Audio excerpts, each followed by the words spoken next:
Hello everyone, welcome back to the YouTube channel Dr. Alam Services. I am Dr. Mohammad Uwais आलम। इस video में बात करने वाला हूं Uttar Pradesh medical council registration के बारे में। तो वो सभी स्टूडेंट्स जिनका एमबीबीएस अभी जस्ट कंप्लीट हुआ है, स्पेशली एमबीबीएस बैच 2021 या फिर आप अगर लेट से देख रहे हैं तो 2022 बैच 2023 बैच, उन सब के लिए ये वीडियो इंपॉर्टेंट रहने वाली है जिनका अभी जस्ट एमबीबीएस कंप्लीट हुआ है। हालांकि बाकी चीज़ों का भी मैं डिस्कशन कर दूंगा, जो लोग परमानेंट रजिस्ट्रेशन का फॉर्म भरने वाले हैं उनके लिए भी, और जो लोग फॉरेन मेडिकल ग्रेजुएट हैं यानी फॉरेन से एमबीबीएस किए हुए हैं और वो यूपी के अंदर यूपी का रजिस्ट्रेशन कराना चाहते हैं उत्तर प्रदेश मेडिकल काउंसिल में, तो उनके लिए वीडियो इंपॉर्टेंट रहने वाली है। आप गूगल पर जाकर सबसे पहले सर्च करेंगे यूपी मेडिकल काउंसिल, तो ये वेबसाइट आपके सामने आएगी, जहां पर आपके सामने जो होम स्क्रीन होगी वहां पर सर्विसेज का एक ऑप्शन आपको दिखेगा, जिसमें बहुत सारे ऑप्शंस आपके पास हैं फॉर्म फिलिंग के और रजिस्ट्रेशन के। जिसमें पहला नंबर है online provisional registration application UP pass out. तो ये ऑप्शन उन सभी स्टूडेंट के लिए है जिन्होंने यूपी से रहकर एमबीबीएस पास किया है, वो चाहे सेंट्रल इंस्टीट्यूट हो, एम्स हो या स्टेट के कॉलेज हो। अगर यूपी से रहकर आपने एमबीबीएस पास किया है तो जो पहले नंबर पे आपके सामने ऑप्शन है, इस पे आपको क्लिक करना होगा, यानी यहीं से आपको प्रोविजनल रजिस्ट्रेशन करना है। प्रोविजनल का मतलब होता है कि जस्ट आपका अभी एमबीबीएस कंप्लीट हुआ है और आप टेम्परेरी रजिस्ट्रेशन यहाँ पर कर रहे हैं। जब इंटर्नशिप कंप्लीट हो जाएगी उसके बाद फाइनल परमानेंट रजिस्ट्रेशन आपका होगा, जिसके बाद आप जो है लाइसेंस्ड डॉक्टर हो जाएंगे और प्रैक्टिस कर पाएंगे कहीं पर भी। उसके बाद दूसरे नंबर पर जो आपके सामने ऑप्शन है वो है इंटर्नशिप पर्पस के लिए ऐसे स्टूडेंट के लिए रजिस्ट्रेशन जो कि दूसरे स्टेट से कहीं एमबीबीएस कर रहे हैं, यानी यूपी के अलावा किसी दूसरे स्टेट से एमबीबीएस किए हैं, तो उनके लिए सेकंड नंबर पर जो उनको क्लिक करना होगा। ठीक है, तीसरे नंबर पे है online provisional registration application for foreign pass out, यानी एफएमजी कैंडिडेट जो हैं उनके लिए यहाँ पर तीसरे नंबर पे क्लिक करना होगा। फिर नीचे ऑनलाइन परमानेंट रजिस्ट्रेशन, तो जब 1 साल के बाद इंटर्नशिप कंप्लीट हो जाएगी या फिर इस समय अभी एमबीबीएस बैच 2020 वाले वो इस लिंक पे जो है क्लिक करेंगे और यहाँ से अपना परमानेंट रजिस्ट्रेशन करेंगे, जिसके बाद वो लाइसेंस डॉक्टर बन जाएंगे। उसी तरीके से परमानेंट का नीचे आउटसाइड यूपी के कैंडिडेट के लिए, फिर उसके बाद एफएमजी के लिए, उसी तरीके से बहुत सारे फॉर्म्स यहाँ पर रहते हैं। अभी जो मेन हम डिस्कशन करने वाले हैं वो है online provisional registration application UP pass out candidate के लिए, जिन्होंने यूपी से रहकर एमबीबीएस पास किया। और अभी जस्ट जो है 23 जून 2026 को अटल बिहारी वाजपेयी मेडिकल यूनिवर्सिटी का जो है रिजल्ट आया है, तो वो सभी कैंडिडेट ऑलरेडी फॉर्म फिलअप कर रहे होंगे, तो उनके लिए काफी इंपॉर्टेंट वीडियो रहने वाली है। तो यहाँ पर पूरा डिटेल में बताऊंगा। आप जैसे ही उस पर क्लिक करेंगे तो आपके सामने कुछ इन्फॉर्मेशन आ जाएगी जिसमें बेसिक चीजें बताई गई हैं कि आप जो रजिस्ट्रेशन कैसे और क्या करेंगे।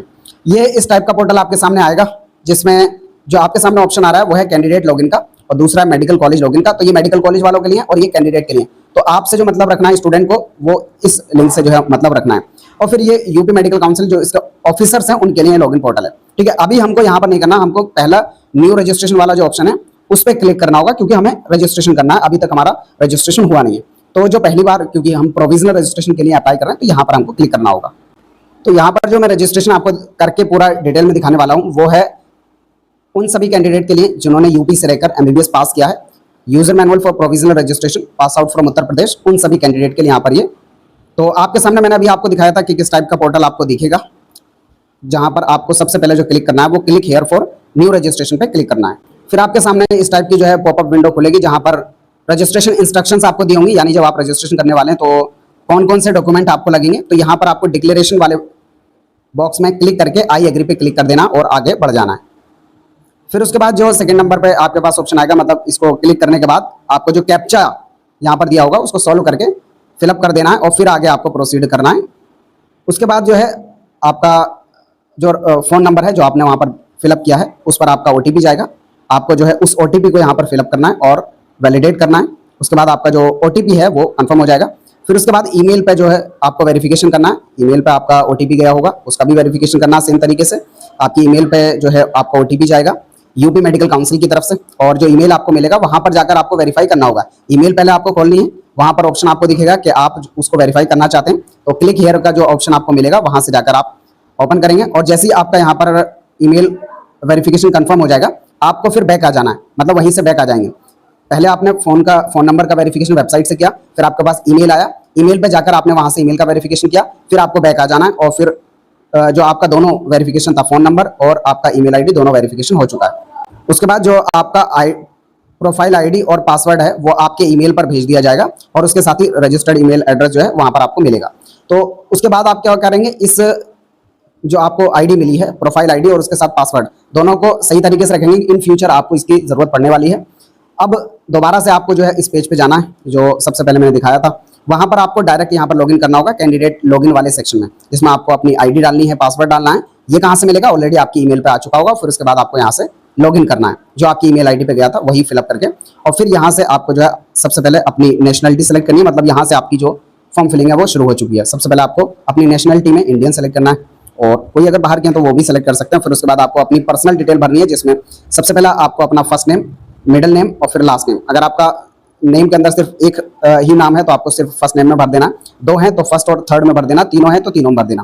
फिर उसके बाद आपको डेट ऑफ बर्थ और जेंडर सेलेक्ट कर लेना। फिर आपको पेरेंट्स की डिटेल भरनी है, जिसमें सबसे पहले आपको टाइटल सेलेक्ट करना होगा। किसी भी तरह का प्रीफिक्स आपके फादर या मदर के नाम के आगे लगता है तो वो आपको टाइटल सेलेक्ट करके और फिर जो उनका नेम है वो फिलअप कर देना और आगे प्रोसीड करना है।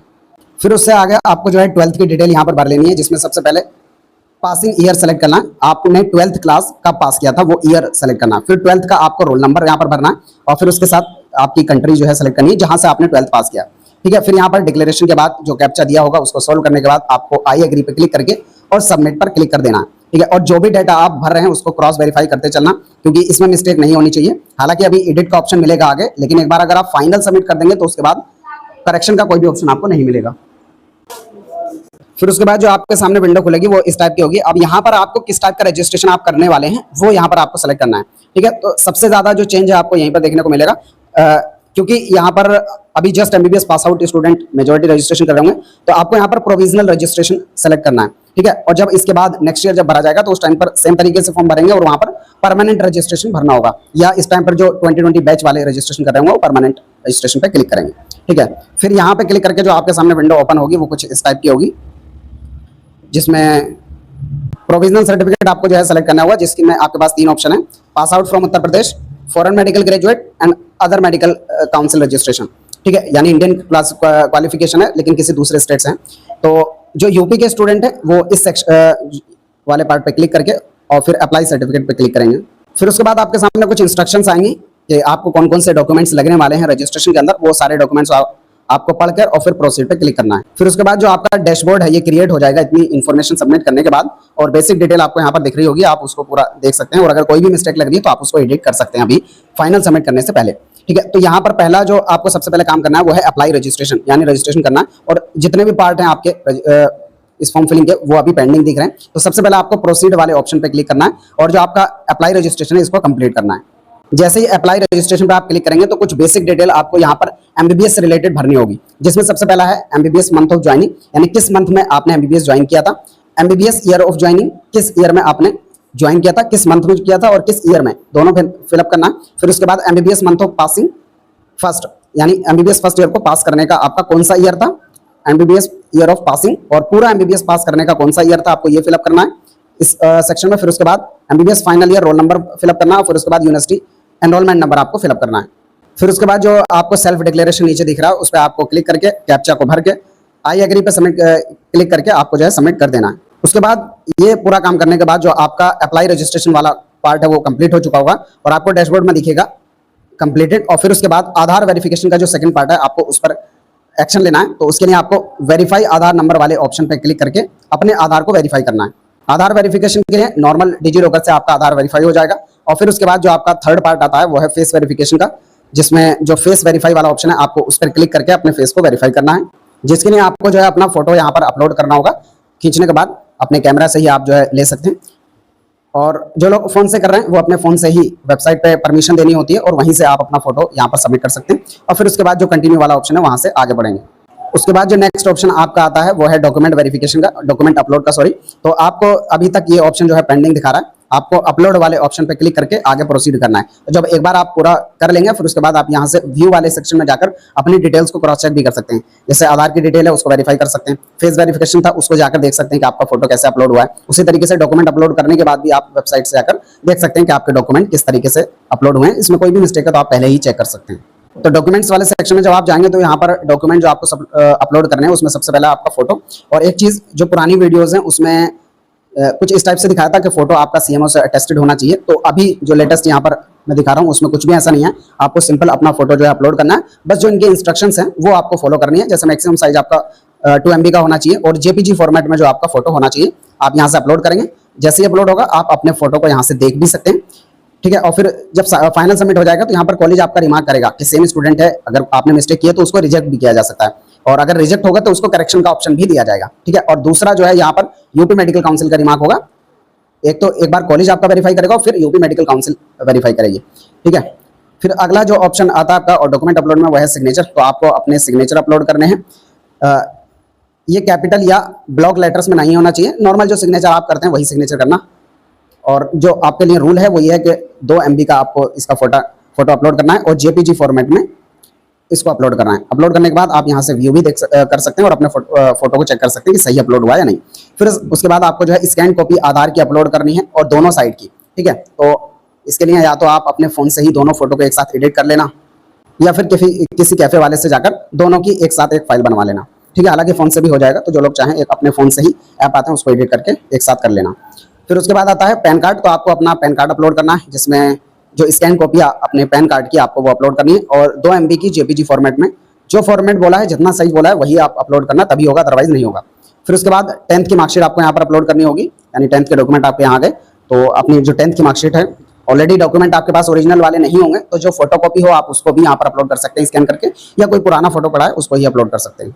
और इसमें कुछ अदर डॉक्यूमेंट्स भी आपको अपलोड करने हैं, जिसमें 10th का पासिंग सर्टिफिकेट हो गया और आपकी MBBS की फाइनल ईयर की मार्कशीट जो आपकी ऑलरेडी अभी आ चुकी है रिजल्ट आने के बाद, और MBBS की कोई और अगर आपसे मार्कशीट मांगी तो अपलोड करनी है, क्योंकि यहाँ पर जो इन्होंने दिखाया नहीं है। जितने भी डॉक्यूमेंट है मतलब प्रॉपर फॉर्मेट में आपको अपलोड करें। और एक अदर डॉक्यूमेंट का ऑप्शन भी है, कोई एक्स्ट्रा डॉक्यूमेंट अगर आपको अपलोड करना है तो save as a draft and copy, आप जो है इस पर क्लिक करके आगे बढ़ेंगे और सेल्फ डिक्लेरेशन वाले सेक्शन में जाकर आई एग्री, और फिर उसके बाद यहाँ पर एक चीज का ध्यान देना होगा, सबसे ज्यादा इंपॉर्टेंट पार्ट है सेल्फ डिक्लेरेशन। मतलब यहाँ पर क्योंकि आपका फॉर्म लगभग कंप्लीट हो रहा है, तो आई एग्री के बाद आपको प्रीव्यू एप्लीकेशन करना है, फ्रीज मत कर देना डायरेक्ट। इससे दिक्कत ये हो जाएगी कि अगर कोई मिस्टेक आपके फॉर्म में है तो वो फॉर्म एक बार फ्रीज हो गया तो आपको इसको डीएक्टिवेट भी नहीं कर सकते, मतलब उसको करेक्ट भी नहीं कर सकते। प्रीव्यू में जाकर आप अपने पूरे फॉर्म को देख लें, एक एक कोई भी मिस्टेक नहीं होनी चाहिए, ना ही आपके नेम में ना ही किसी भी तरह के डाटा में, ठीक है। तो पहले प्रीव्यू कर लेंगे और फिर उसके बाद फ्रीज करेंगे, क्योंकि एक बार अगर आपने फ्रीज कर दिया तो इसको डीएक्टिवेट करने का ऑप्शन नहीं है। इतना होने के बाद जो आपका काम है लगभग कंप्लीट हो जाएगा। फिर यहाँ से कॉलेज का आपको वेट करना है कि कॉलेज वाले आपका जो डाटा है उसको वेरीफाई करेंगे। तो यहाँ पर अभी दिखा रहा होगा कि प्रोसेस में आपका डाटा वेरिफिकेशन जैसे ही एक बार वेरीफाई हो जाएगा तो आपको यहाँ पर दिखाएगा कि आपका डाटा पूरी तरीके से वेरीफाई हो चुका है। और अगर कोई मिस्टेक रहेगी तो कॉलेज वाले उसको रिजेक्ट करके पेंडिंग में डाल देंगे, आपको दोबारा से उसको जो है अपलोड करना होगा। जैसे किसी का आधार में दिक्कत है तो रीवेरीफाई करेंगे, डाटा में कोई दिक्कत है तो उसको दोबारा जाके करेक्ट करेंगे। उसी तरीके से किसी के डॉक्यूमेंट में कोई मिसमैच है, गलत तरीके के डॉक्यूमेंट अपलोड कर दिए तो कॉलेज वाले अगर रिजेक्ट करेंगे तो आपको दोबारा से उनको अपलोड करना होगा सही तरीके से, सही फॉर्मेट में। और फिर उसके बाद आपके पास सेम ऑप्शन आएगा प्रीव्यू का या फिर फ्रीज का। तो यहाँ पर प्रीव्यू करने के बाद फिर आपको फाइनल सबमिट करना है।